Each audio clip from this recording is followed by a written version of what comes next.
Hello guys, good afternoon. Good afternoon sa tayo ngayon.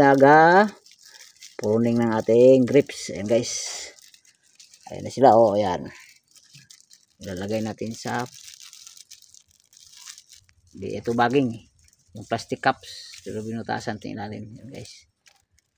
Ito ay advice lang sa ating mga nagtatanim din ng grapes na ganito daw, lagyan ng plastic ang dulo pag ito'y tinatanim. Pero sa akin walang plastic, oh, natubo na. Ayan guys, oh, tatatanim ko lang ngayon at ito'y tumubo na kaagad, ang bilis lang.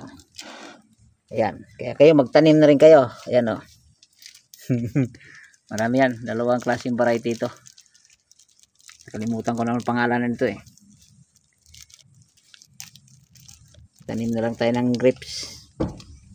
Ayan, oh, buhay na guys. Dahil magagawa tayo ng wine. Ayan, sakto na, tama lang. Sakto lang.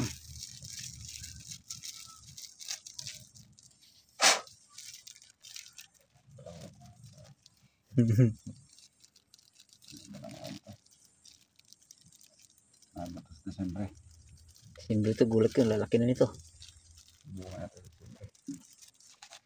Spray na itong bakuan. So, titawag natin.